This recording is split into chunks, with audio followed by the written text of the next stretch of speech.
Assalamualaikum sahabat Fokus Kisah. Semoga kalian dalam keadaan sehat walafiat. Terima kasih sudah klik video ini. Jangan lupa juga komen dari daerah mana kalian berasal. Yuk kita mulai kisah yang menguras perasaan ini. Bayi itu hanya diam. Tubuhnya kaku, kulitnya kebiruan, dan tangisnya tak lagi terdengar. Di ruang rumah sakit yang sunyi, semua orang nyaris menyerah, kecuali satu dokter muda. Apa yang ia lakukan mengubah takdir bayi itu, dan mungkin juga hidupnya sendiri. Mentari belum sepenuhnya naik ketika kabut tipis menyelimuti halaman rumah sakit kecil di sebuah kota sejuk di Jawa Barat. Udara pagi masih menusuk, dingin, dan tak bersahabat. Namun suasana di dalam ruang unit gawat darurat justru lebih dingin dari udara luar. Bukan karena suhu ruangan, tapi karena ada keheningan yang mencengkam. Di tengah ruangan yang dipenuhi suara mesin, langkah perawat yang tergesa, dan lampu putih menyilaukan, ada satu tempat yang membuat semua mata berkaca-kaca, sebuah inkubator di sudut ruangan. Di dalamnya, tergolek seorang bayi mungil, baru 2 hari usianya. Kulitnya pucat kebiruan, matanya tertutup rapat, bibirnya menggigil. Tak ada tangis. Tak ada gerak. Hanya tubuh kecilnya yang terselimut handuk tipis berwarna krem, bergetar perlahan setiap kali mesin bantu napas menyemburkan oksigen. Tak ada nama yang menyertainya. Tak ada pelukan ibu. Tak ada tangan ayah. Ia datang ke dunia ini sendirian, dan pagi itu, ia nyaris kembali ke pelukan langit. Bayi ini ditemukan semalam, Dok, ujar seorang perawat muda, suaranya serak menahan haru. Di depan puskesmas, hanya dibungkus kain, lalu diletakkan di dalam kardus mie instan. Kepala ruangan hanya mengangguk pelan, tanpa kata. Seakan kalimat itu sudah terlalu sering mereka dengar. Kisah yang menyayat seperti ini tak lagi asing. Tapi tetap saja, setiap bayi yang dibuang, setiap kehidupan kecil yang tak diminta lahir namun harus bertarung, menyisakan luka di dada mereka yang menyaksikan. Dan pagi itu, luka itu kembali menganga. Pukul 7.06, pintu ruang IGD terbuka. Seorang lelaki tinggi dengan jas putih dan tas selempang masuk tergesa, sepatu dokternya menginjak lantai dengan langkah panjang. Namanya Dr. Arman. Usianya baru 27 tahun, tapi banyak yang bilang hatinya jauh lebih matang dari umurnya. Ia tak hanya dikenal karena kepandaiannya, tapi juga karena sikapnya yang penuh empati dan senyum hangat yang tak pernah absen dari wajahnya. Ia baru saja menyelesaikan tugas malam dan ingin pulang, namun panggilan dari ruang IGD membuatnya berbalik arah. Mana pasien bayi yang dimaksud? Tanyanya cepat sambil melepas tas dan sarung tangan steril. Perawat menunjuk ke arah inkubator. Arman mendekat. Matanya langsung fokus pada tubuh kecil yang lemah itu. Sekilas, detak jantung di monitor terlihat tak stabil. Oksigen rendah. Denyut nadi tidak konsisten. Tapi yang paling membuat Arman tercekat, bayi itu nyaris tidak menangis. Tangis adalah tanda hidup bayi, dan ketidakhadiran suara itu adalah tanda bahaya. Tanpa banyak bicara, Arman segera mengambil stetoskop dan menempelkan ke dada mungil bayi itu. Ia menarik napas panjang. Jantungnya lemah. Tapi masih ada detak. Kita belum terlambat. Tangannya segera memberi instruksi kepada perawat, siapkan intubasi manual, berikan oksigen 100% dan jangan hentikan stimulus sensorik. Namun di balik langkah cepat dan suara tegasnya, tak ada yang tahu, dada Arman sesak. Ada sesuatu dalam tubuh mungil itu yang membuatnya merasa terikat. Mungkin karena ia lahir sebagai anak yatim. Mungkin karena ia mengerti rasanya hidup tanpa pelindung. Dalam dunia medis, ada batas antara sains dan keajaiban. Ada waktu di mana protokol tak cukup, dan hati harus ambil bagian. Dan Arman, tanpa sadar, sedang melangkah ke wilayah itu. Ia tak hanya menjalankan prosedur. Ia memegang tangan mungil bayi itu, mendinginkan keningnya dengan kain basah, bahkan menyanyikan pelan sebuah lagu yang biasa ia dengar dari ibunya dulu. "Tidurlah nak, jangan menangis. Bintang pun ingin menjagamu malam ini." Air mata mengalir di pipinya tanpa ia sadari. "Bertahanlah, nak, kamu belum selesai di dunia ini. Jangan pergi." Perawat yang menyaksikan itu terdiam. Tak ada satupun dari mereka yang bisa berkata-kata. Di dunia kerja yang kadang keras dan cepat, Arman membawa sesuatu yang mulai langka, sentuhan kasih. Ia memijat pelan jari-jari bayi, merangsang pernapasannya, menepuk lembut dadanya setiap kali mesin menunjuk angka yang menurun drastis. Detik berlalu. Menit berganti. Tapi Arman tak bergerak sedikit pun. Ia terus di sana, mengisi ruang sunyi dengan doa dan usaha yang nyaris mustahil. Ia tahu, bayi itu tidak punya siapa-siapa. Tapi selama ia ada di ruangan itu, maka bayi itu tidak sendiri. Sementara di luar ruangan, suasana tak kalah menegangkan. Beberapa perawat senior, bahkan petugas kebersihan, berdiri di balik kaca, menyaksikan perjuangan itu dengan hati pilu. Tak sedikit yang menggumamkan doa. Seorang pasien lansia yang kebetulan melintas bahkan berhenti, memeluk dada dan berkata pelan, "Ya Allah, selamatkan dia. Jangan ambil dia terlalu cepat." Waktu seperti berhenti. Bahkan mesin-mesin di ruangan itu pun terasa menahan detaknya. Semua berharap, semua takut.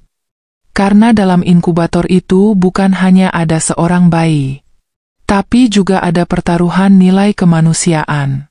Jika bayi itu menyerah, maka dunia seperti kehilangan satu harapan kecil. Tapi jika ia bertahan, maka cinta itu menang. Seorang perawat senior berbisik ke temannya, Dokter Arman itu, seolah bukan cuma menyelamatkan nyawa, tapi juga menyelamatkan jiwa. Tak ada yang membantah. Karena memang benar, di balik tindakan medis yang ia lakukan, ada energi besar yang hanya bisa datang dari hati. Mungkin itulah cinta. Cinta yang tak butuh nama. Cinta yang muncul di tengah napas terakhir. Dan akhirnya, setelah 45 menit yang penuh ketegangan, monitor jantung itu berbunyi lagi. Beep, beep. Suara itu pelan, nyaris tak terdengar. Tapi bagi mereka yang menunggu, itu adalah suara paling indah pagi itu. Detak jantung bayi itu kembali. Perlahan, tapi pasti. Angka di layar menunjukkan peningkatan saturasi oksigen. Warna kulitnya mulai membaik. Bibirnya tak lagi membiru. Dan tangannya mulai bergerak pelan. Arman tak bisa menahan air matanya. Ia berlutut di samping inkubator dan memejamkan mata. "Terima kasih, Tuhan, terima kasih." Ruangan itu tak lagi sunyi. Isak tangis haru terdengar. Beberapa perawat saling berpelukan. Bahkan perawat senior yang terkenal kaku, meneteskan air mata. "Dia kembali," ujar Arman sambil tersenyum, walau matanya masih merah. Ia lalu menatap bayi itu dan berkata, "Selamat datang kembali, nak. Dunia menunggumu." Setelah denyut kecil itu kembali mengalun, harapan mulai tumbuh. Namun satu hal masih menyayat hati siapapun yang menyentuh berkas pasien. Di kolom nama pasien hanya tertulis huruf besar X. Tak ada nama. Tak ada identitas. Tak ada keluarga yang datang. Seorang manusia kecil yang baru memulai hidup, tapi seolah sudah terlupakan dunia.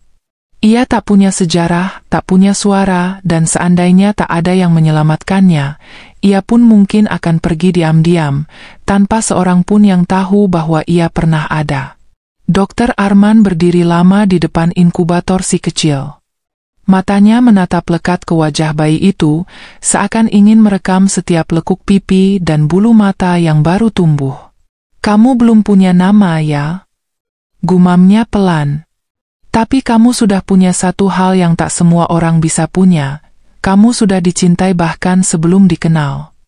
Sejak saat itu, Arman tak hanya menjadi dokter, Ia menjadi satu-satunya sosok yang merawat bayi itu dengan tangan penuh kasih, bukan hanya keterampilan.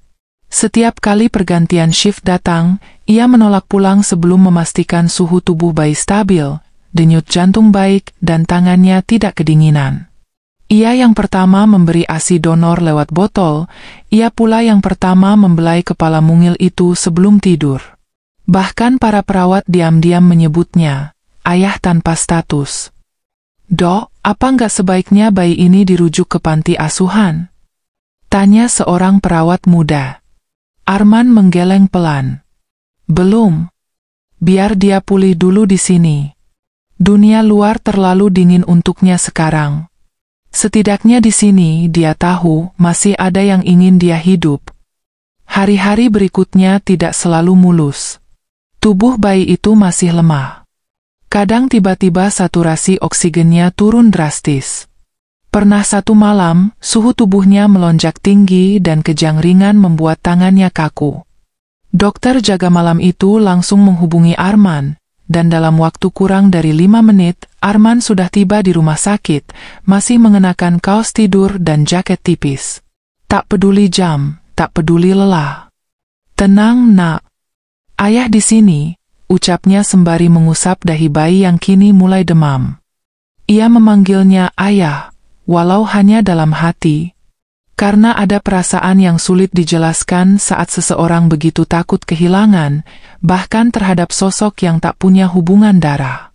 Rasa itu datang diam-diam, seperti hujan yang turun tanpa petir, menyapu lembut tapi membekas dalam. Perawat yang berada di ruang observasi malam itu melihat Arman dengan mata berkaca.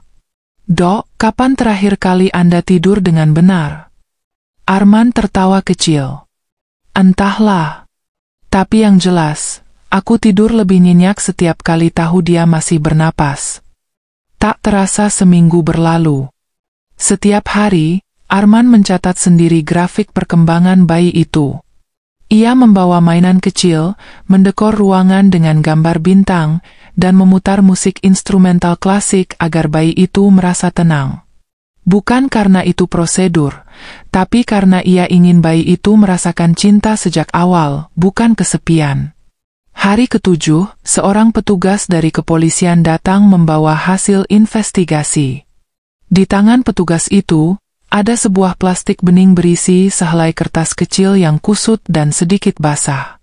Isinya membuat semua orang di ruangan itu terpaku. "Maaf, aku tidak sanggup. Aku mencintainya, tapi aku tidak punya apa-apa. Tolong jaga dia. Aku ibunya." Perawat menangis membaca itu. Arman pun membisu. Tulisan tangan yang tidak rapi, ditulis dalam tergesa, namun menyimpan cinta yang teramat besar. Betapa beratnya melepaskan bayi dari pelukan, hanya karena keadaan. Betapa pahitnya menjadi ibu yang tak punya pilihan, selain menyerahkan anaknya kepada dunia dan berharap ada seseorang yang peduli. Arman menatap kertas itu lama. Ia merasa seperti melihat isi hati seseorang yang tak dikenal, tapi begitu akrab. Mungkin karena dulu, ibunya juga sempat ingin menyerah saat membesarkannya sendirian. Mungkin karena ia pernah berada di titik yang sama, tak punya siapa-siapa, tapi ingin tetap hidup. "Kita gak tahu siapa dia," ucap petugas polisi. "Tapi setidaknya kita tahu dia ibu yang mencintai anaknya, meski harus melepaskan." Arman hanya mengangguk, lalu menatap bayi itu sambil bergumam, "Ibumu mencintaimu, Nak, dan sekarang, kamu juga dicintai olehku." Malam itu, saat bulan menggantung penuh di langit dan lampu ruangan padam sebagian, Arman duduk sendirian di samping inkubator. Ia menatap wajah mungil yang kini mulai menunjukkan rona kemerahan, tanda kesehatan yang perlahan membaik. "Aku nggak tahu berapa banyak orang yang akan datang dan pergi dalam hidupmu nanti. Tapi malam ini, aku ingin kamu punya satu hal, nama." Ia membuka Al-Quran kecil yang selalu ia bawa, dan berhenti pada satu halaman yang mengandung ayat tentang perlindungan. Dari situ, satu nama muncul di benaknya, Rasha. Nama yang berarti pelindung dalam beberapa sumber. Nama yang tak hanya indah, tapi juga penuh makna. Ia ingin bayi ini tumbuh menjadi seseorang yang bukan hanya dilindungi, tapi kelak bisa melindungi orang lain. Keesokan paginya, Arman menulis di berkas pasien. Nama, Rasya Arman. Tanggal lahir, tidak diketahui pasti, diperkirakan 2 hari sebelum ditemukan. Nama ibu, tidak diketahui. Nama ayah.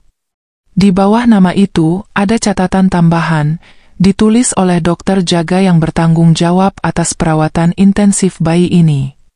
Perawat yang membaca itu tersenyum haru. Akhirnya dia punya nama ya? Arman mengangguk. Nama adalah doa. Dia sudah cukup menderita. Mulai sekarang, dia akan tumbuh dengan harapan. Kisah bayi tanpa nama yang diselamatkan oleh seorang dokter muda perlahan mulai menyebar. Awalnya hanya dari mulut ke mulut. Lalu sebuah akun Instagram tenaga medis lokal mengunggah kisahnya. Dalam waktu 2 hari, foto Rasya yang sedang digendong Arman viral. Komentar membanjiri dari yang sekadar mengucap haru hingga yang ingin mengadopsi bayi itu. Ada juga yang menanyakan alamat rumah sakit untuk mengirimkan bantuan. Dok, ini ada orang Jakarta yang mau mengadopsi bayi ini. Mereka pengusaha besar, ujar salah satu pegawai administrasi. Namun Arman diam. Ia tak langsung menjawab. Matanya menatap jauh ke arah jendela, seolah hati dan pikirannya sedang bertengkar. Apa mereka tahu perjuangan Rasya sejak awal? Tanyanya lirih. Apa mereka tahu kalau bayi ini bukan cuma sekadar lucu atau viral? Ia takut. Takut kalau cinta pada Rasya hanya sesaat. Takut jika niat baik berubah menjadi niat pamer. Takut jika Rasya nanti diperlakukan sebagai tanda kebajikan sosial, bukan sebagai anak. Arman bicara jujur kepada tim rumah sakit.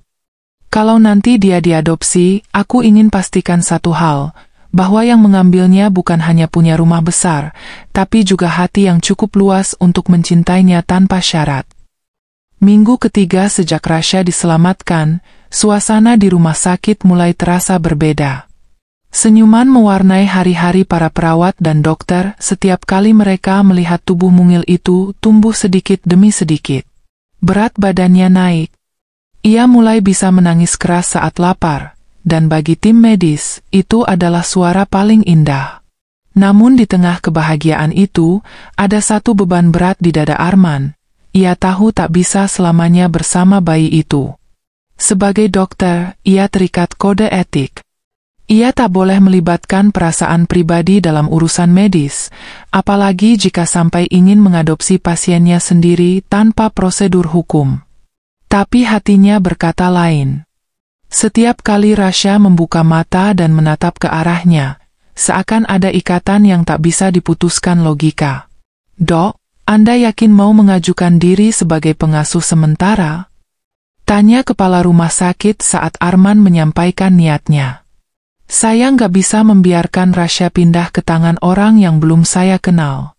Setidaknya, biar dia tinggal dengan saya sementara, sampai keluarga yang tepat benar-benar ditemukan, jawab Arman mantap. Kepala rumah sakit menatapnya lama. Arman, kamu tahu risikonya. Kamu dokter jaga di sini. Waktu istirahatmu saja sudah minim. Arman mengangguk. Saya tahu, Bu. Tapi kalau ini harus saya bayar dengan kurang tidur, atau hidup lebih sederhana, saya siap. Karena saya percaya, Rasya bukan sekadar bayi yang ditemukan di depan puskesmas. Dia bagian dari hidup saya sekarang. Beberapa hari kemudian, dengan surat keputusan pengasuhan sementara dari Dinas Sosial dan Pengawalan Rumah Sakit, Rasya dipindahkan ke tempat tinggal Arman. Rumahnya kecil. Hanya satu kamar, satu ruang tamu yang juga merangkap dapur, dan kamar mandi sederhana. Tak ada halaman luas, tak ada mainan mewah. Tapi di rumah itu, ada satu hal yang tak bisa dibeli, cinta yang tulus. Arman membeli ranjang bayi bekas dari marketplace online, mencuci sendiri semua perlengkapan yang dibawanya dari rumah sakit, dan menyusun ruangannya dengan tangan sendiri. Selamat datang di rumah kecil kita, Nak, bisiknya saat pertama kali membawa Rasya masuk. Malam pertama jadi ayah, walau belum resmi, tak mudah. Rasya menangis setiap 2 jam sekali, popok harus diganti berkali-kali, dan Arman harus belajar membuat susu sambil setengah mengantuk. Tapi setiap kali ia melihat wajah bayi itu tertidur di pelukannya, semua rasa lelahnya menguap begitu saja. SSST. Jangan nangis ya. Ayah di sini, ucap Arman sambil mengayun pelan Rasya di kursi kayu tua yang dulu diwarisi dari ibunya. Para tetangga yang mengetahui kisah Rasya takjub melihat kesungguhan Arman. Seorang pria muda, lajang, sibuk, tapi mampu memberikan kasih yang tak semua orang berkeluarga bisa berikan. Hingga pada suatu pagi yang mendung, tepat sebulan setelah Rasya dibawa ke rumah Arman, datanglah seorang perempuan muda ke rumah sakit. Ia mengenakan kerudung panjang, wajahnya pucat, dan mata sembab. Ia datang bukan untuk berobat. Ia datang karena hatinya tak sanggup lagi menahan rindu yang menggigit. Apa betul, bayi yang dulu ditemukan itu masih hidup, Bu? Tanyanya lirih kepada resepsionis rumah sakit. Perawat yang mengenalnya segera membawa wanita itu ke ruang konseling. Di sana, ia menceritakan segalanya. Tentang kehamilan di luar nikah, tentang ayah dari bayi itu yang menghilang, tentang keluarganya yang mengusirnya, dan tentang malam ketika ia memeluk anaknya sambil menangis di depan puskesmas. Saya tak berniat membuangnya. Saya justru berharap ada yang lebih mampu menjaganya daripada saya. Tapi, sejak malam itu, dada saya seperti dihantam batu setiap hari. Pihak rumah sakit segera memberitahu Arman. Dan sore itu, mereka bertemu. Rasya tertidur di pelukan Arman, sementara ibu kandungnya duduk dengan tubuh gemetar di seberangnya. Hening panjang menyelimuti ruangan. Apa kamu, ibu dari Rasya? Tanya Arman, tenang. Perempuan itu mengangguk, air matanya jatuh. Kalau kamu benar-benar mencintainya, kenapa kamu tak menjemputnya lebih cepat? Saya takut. Takut ditolak. Takut dia tak lagi menganggap saya ibunya. Arman memandang perempuan itu lama. Rasya belum bisa bicara. Tapi saya yakin dia masih ingat pelukan ibunya. Bayi tak pernah lupa siapa yang pertama kali membuatnya merasa dicintai. Pertemuan itu menjadi titik awal dari percakapan panjang. Arman tahu, sebagai dokter sekaligus pengasuh sementara, ia tidak berhak mengambil alih hak ibu kandung. Tapi hatinya berat. Bagaimana jika wanita itu datang hanya karena bayi itu kini viral? Bagaimana jika Rasya kelak terluka lagi? Namun semakin Arman mendengarkan kisah si ibu, semakin ia percaya bahwa rasa bersalahnya bukan kepura-puraan. Tangisnya, caranya menyentuh kaki Rasya, bahkan tatapannya pada setiap gerakan anak itu, semua terasa nyata. Mereka akhirnya menyepakati satu hal. Ibu kandung Rasya, yang bernama Dina, akan mulai ikut merawat Rasya di rumah Arman selama beberapa minggu. Tidak langsung mengambilnya, tapi berproses perlahan. Arman ingin melihat sendiri, apakah cinta itu cukup untuk menjadi ibu yang baik? Hari-hari berikutnya berubah.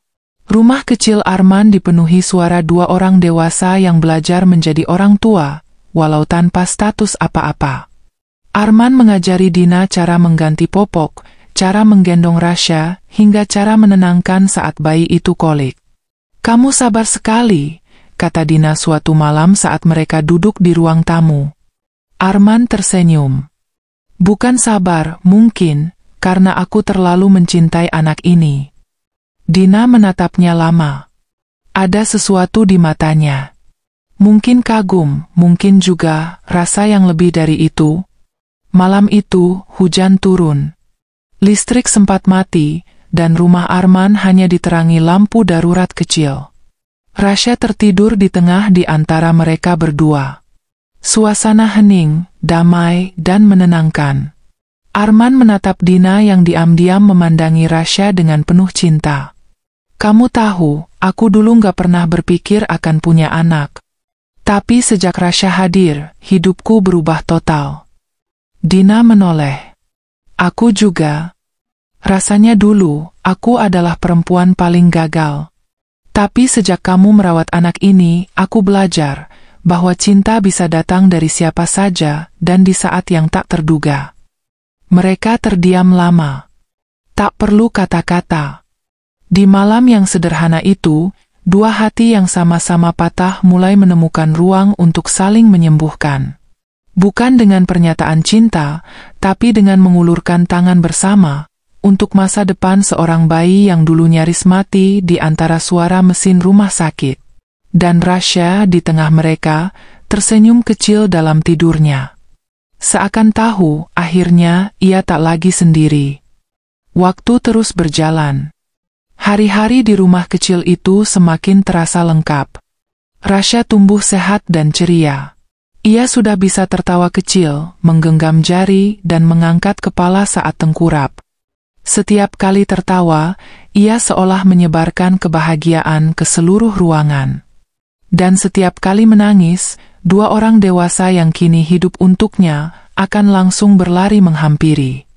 Media sosial kembali ramai membicarakan mereka setelah seorang jurnalis lokal menulis kisah lengkap tentang perjuangan Arman dan Dina. Berita itu dibagikan ribuan kali. Banyak yang meneteskan air mata membaca bagaimana bayi tak bernama bisa diselamatkan oleh seorang dokter muda, dan bagaimana ibu kandungnya akhirnya kembali untuk mencintai dengan cara yang baru. Komentar demi komentar bermunculan. Aku nggak kenal Rasya, tapi aku ikut nangis. Dunia masih punya orang-orang baik. Semoga dokter Arman dan ibu bayi itu diberi kebahagiaan. Mereka bukan tokoh fiksi, tapi inspirasi nyata. Tawaran datang dari mana-mana. Dari yayasan yang ingin membantu pendidikan Rasya kelak, dari produser acara yang ingin mengangkat kisah ini menjadi dokumenter, bahkan dari rumah sakit swasta yang menawari Arman posisi bergengsi. Tapi Arman menolak hal-hal yang membuatnya harus meninggalkan Rasya. Aku nggak butuh sorotan, ujarnya pada salah satu reporter. Yang aku butuh cuma satu, memastikan anak ini tahu bahwa sejak awal ia dicintai bukan dikasihani. Beberapa bulan setelah Dina tinggal bersama mereka, ia perlahan mulai membuktikan cintanya bukan sesaat. Ia bekerja paruh waktu, mulai menabung, dan terus belajar menjadi ibu yang baik. Tapi ada satu hal yang mengganjal di hatinya, rasa bersalah kepada Arman yang telah memberikan segalanya. Waktu, hati, dan bahkan rumahnya. Arman, ucapnya suatu malam, kalau aku sudah cukup mampu, aku akan membawa Rasya dan tinggal di tempat sendiri. Kamu sudah terlalu banyak berkorban. Arman terdiam. Matanya menatap Rasya yang tidur di kasur kecil, wajahnya damai, napasnya teratur. Kamu mau bawa Rasya pergi? Tanyanya, lirih. Dina mengangguk pelan, tapi air matanya mulai turun. Aku ibunya. Tapi, jujur, kadang aku merasa dia lebih anakmu daripada anakku. Arman menghela napas panjang. Hatinya berat. Tapi ia tahu, hak atas Rasya ada di tangan Dina. Dan ia tak ingin merebut, apalagi mencuri cinta seorang ibu. Namun di tengah keheningan itu, Dina memegang tangan Arman dan berkata, kecuali kalau kamu juga mau jadi ayahnya. Resmi. Selamanya.